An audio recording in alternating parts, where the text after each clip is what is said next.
Bro. Do this. Open it.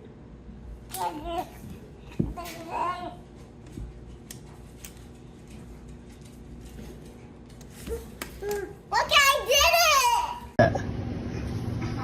Hold it open. And then flick that part up. You gotta keep one hand here. There you go. And like that. Now do another one. That one's set. Do this one.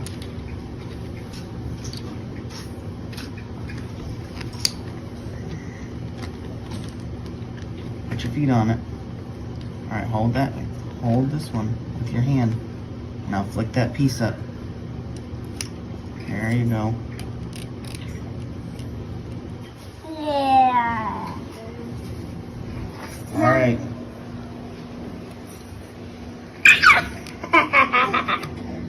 Oh.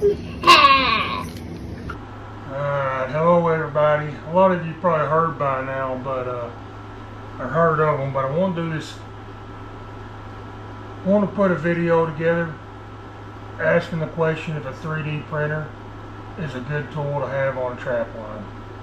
Guys, so let me tell you a story. Back in the summer, wife and daughter and I were at a local farmer's market, and we ran across a family just had a booth set up selling all kinds of 3D prints. I mean, 3D dragons, little trinkets, just a bunch of 3D stuff that they had made. I got to talking to the dad, asking him if it was possible to make a 3D trap. It turned out that it was. So at that time, I really seen these.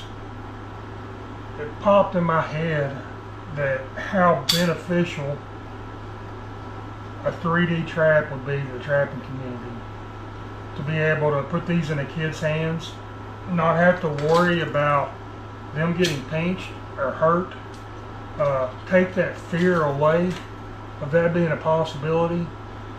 Also, not only kids, but get them in the hands of new trappers, to be able to teach them the parts, the function of the trap, the mechanisms of the trap, all that without them having fear. So having these little traps is going to build confidence. It's going to get them familiar with how the trap functions, and therefore it'll be easy for us to get more trappers out there and traps in their hands. Because I decided, I told the wife, I said we need to get us one of these 3D printers and try to learn it and start making these things, passing these traps out around the community, families that we know with young kids, some outdoors families. That's what we did. We bought a printer, started out with one, realized real quick by the time I printed all the parts, if I was going to make any kind of number of these things, we needed to have another one, so we bought another one, and then now we're up to 3 printers. But guys, these things, I believe these traps have the opportunity to change the way a lot of people view trapping and trapping world. And I think it's important that we get these traps in as many people's hands that we can that are non-trappers or interested in trapping possible. A thought that I had was, why in the world has it taken so long for us to have any kind of toy traps or toy trapping related items? I don't really understand why, but I'm hoping to change that with these traps. Guys, I want to encourage each one of you to do like we did. Go out into your community. These 3D printers, this technology is out there now, and I guarantee you every community has someone in it that has a 3D printer and is using it to print things. I'm going to attach the file to this trap right here, guys. This mimics a number 11 long spring. I'm going to attach the file below in the description. Each one of you can have this file. I want to encourage you to go to your community, find someone that has a 3D printer, and have them print you these traps. Even better, guys, the beginning of the video I asked, is a 3D printer good for a trap line? So even better, would it be worth your investment to invest the money into a 3D printer, invest the time into learning that 3D printer, and being able to print these traps for yourself? I believe it is. You know, just a few other things, guys. We've been getting ready for the Arkansas Trappers Association show. It was this last weekend. I've been printing up a lot of these animals, different sizes to set up for that show.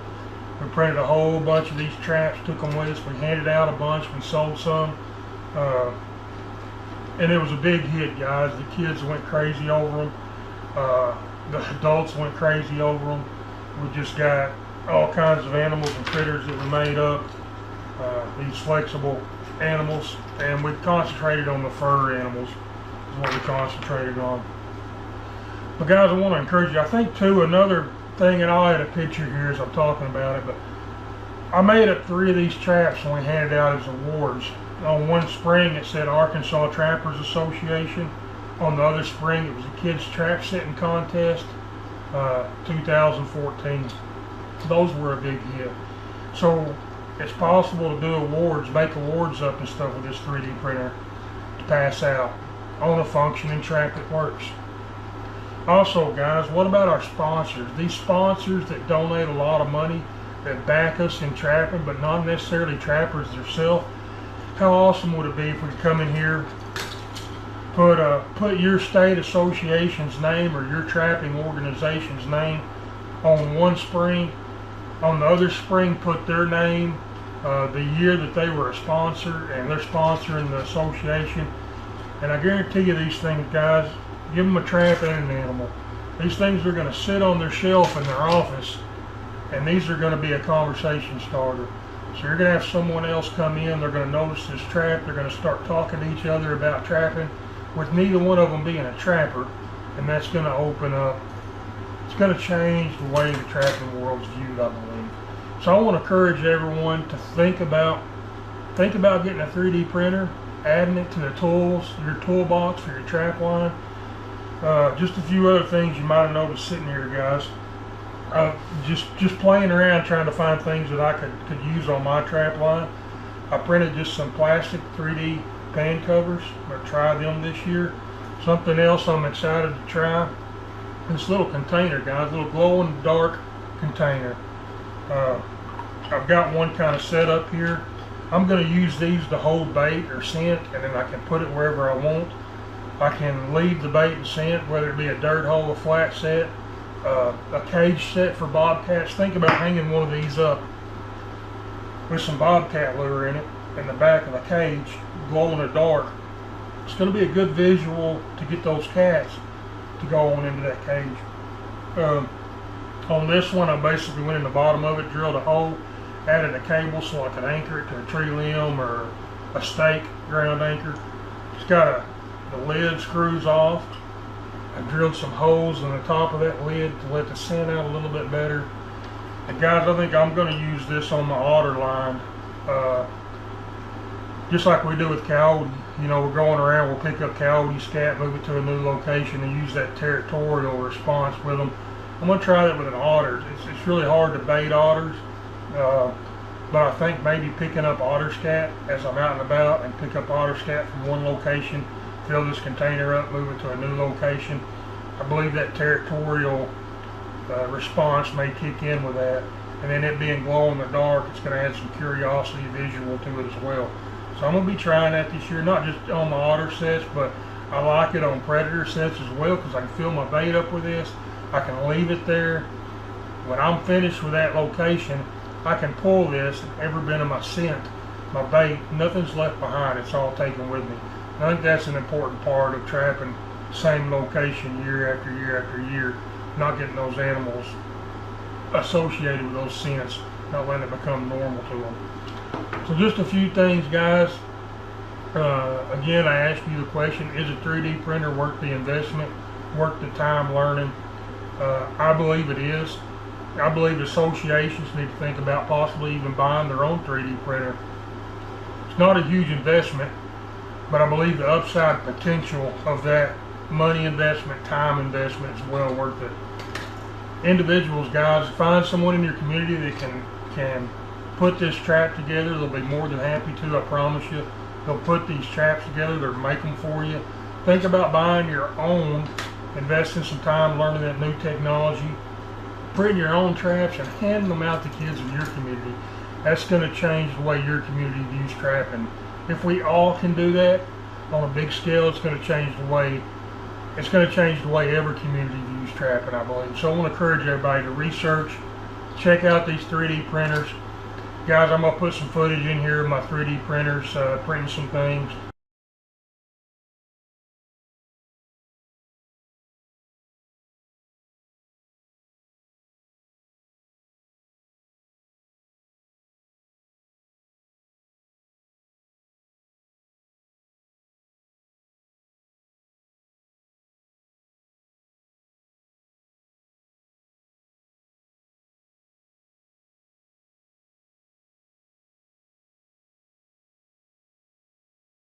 I'm going to go ahead and add at the end of this, the Arkansas Trappers Association get together this weekend. I'm going to put some pictures and some videos that I got while we were there.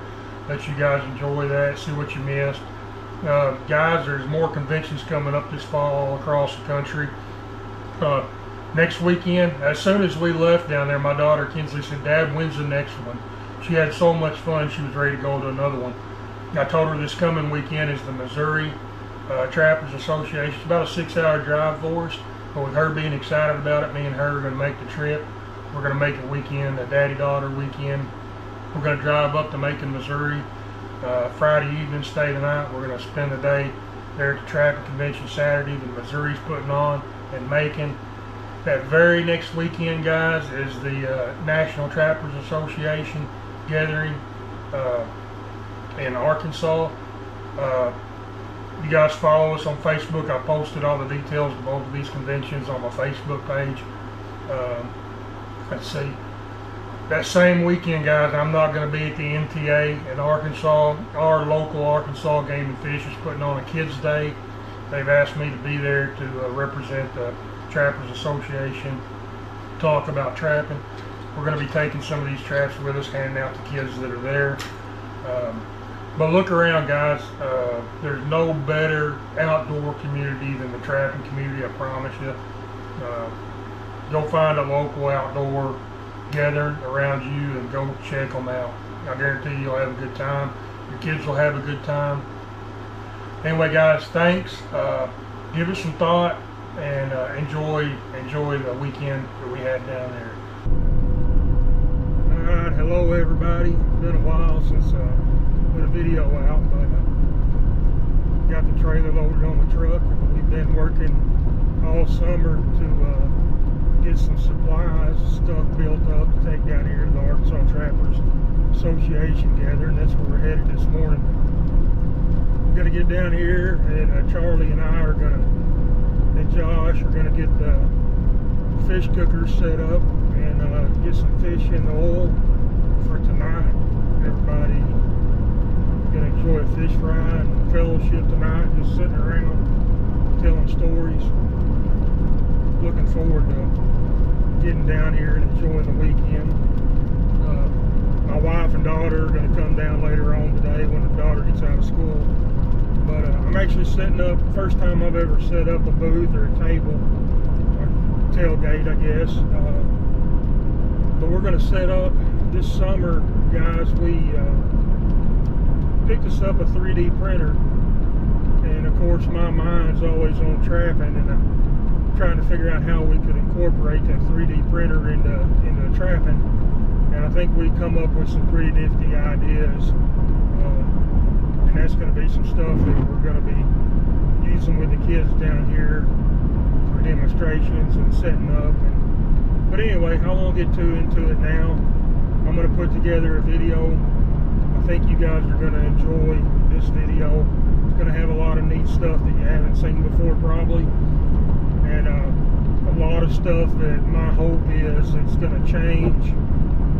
It's going to change the entirety of us working with kids and new people getting them involved in trapping. I think this is going to be a big advantage for all of us to have, and I'm going to share that with you guys in this video. Show you some stuff. We're going to get some footage of the convention down here, the demos, the vendors, and yeah, pose a question to you guys. Do you think that a 3D printer is a good tool to have on a trap line? But anyway, I'm going to keep it short. I'm going to get down here. It's a nice dreary day. It's a rain we've been needing. We've been pretty dry, even though we've been getting a little bit of rain. Now and again, it's been so dry that nothing's really sticking. But this hurricane has brought us 2 or 3 days of a good rain, and we needed it in my area. But anyway, guys, we'll check back in with you down here and show you what you're missing if you didn't come.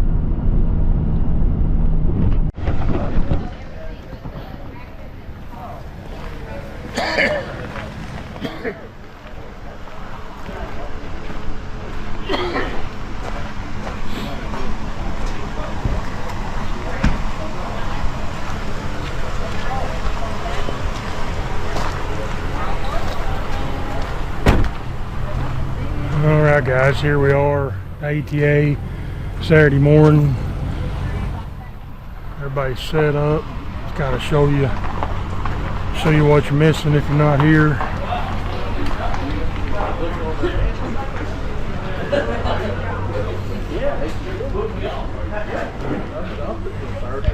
You know, I got it for 50, you know. I don't know where I'm put. I got everything on the lawn. That or my wife. Remember 2 raisins? Yeah. Hey, turn real quick. Look.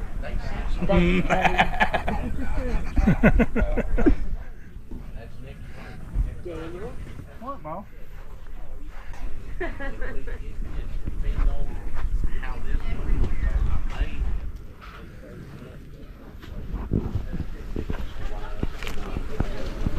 Oh, excuse me. Yep.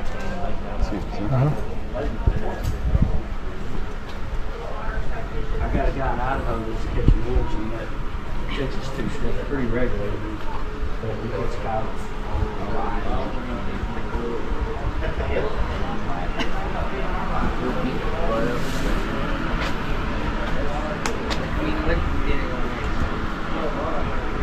That's one of my biggest things for all the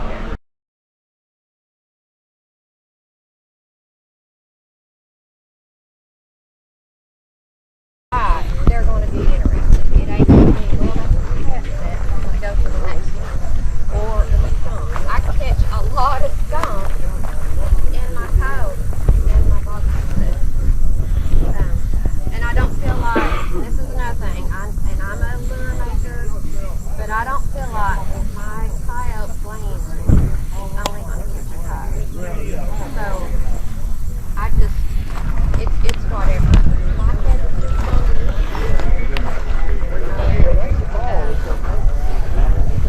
if I catch it, I just catch it. To me, the rancher's going to be happy if I catch a trout. Or even a skunk. They don't want skunk. So, whatever it is. Any other questions? You're using what's called What? the kiss net. Yeah. 2008 Trapper of the Year. Probably the first, no, the second woman who ever was Trapper of the Year in Arkansas. I have been trapping for about 15 years since I met that over there. And he taught me everything I know, so I really have no idea how to trap like a girl. But over the years, I've figured out, just like most men, he does some things wrong. And this is one of them. Probably the best tool you can have trapping is a male dog. Before you make your first set at a location, put that dog up. See where he goes. Thank you. Right on cue. That was well done. Don't pee on it again. Because they will pee where the predators go. So, you know, if there's a scent post there, they're going to find it long before you do. And it saves you a lot of time if you've got a guy like him doing their job. Okay, Paco. Go to Jim. Come here, Paco. You get some away from their set where you can just throw the trap right back in there and you don't have to worry about being all tore up. We use an underpan material instead of a pan cover. for sifting dirt that gets under your pan. We started using it years ago, and I won't use anything else. So that's kind of the main thing that we're doing on that. On the set day, I'll carry a drill and an auger to make the set, but I don't normally carry that much. I'm going to show you how to, this anchor puller that I use, this is a tool that'll save your back. But coyotes, they don't have the superpowers that everybody thinks they do. They're just a coyote. You will have one occasionally that'll give you some trouble, but if you do everything right, you're going to catch him. The thing about a coyote, he's either going to avoid you or you're going to catch him. A fox will give you way more trouble than a coyote. A fox will just come and dig and dig and dig, but you can catch him because he is so aggravating. Once he gets to digging in a trap or something, if you miss him one time and educate him, he'll keep coming back to you and catch him. A coyote will just avoid the set. So when you go into a place, don't throw all your best baits and lures at them the first time. Save a little bit for those tough ones. What we do, I keep all my bait and lures separate, and we'll get out of the truck. I'll set one on one side, either my partner or my wife will set one on the other side, depending on what we're doing. But we try to mix lures. We don't use the same on both sides of the road, give them something, an option. And typically I'll do a bone set with the dirt hole on the other side of the road. But you'll catch those first 2, 3, 4 nights, you'll catch the easy ones. Then after that, you want to pull out something different, and that's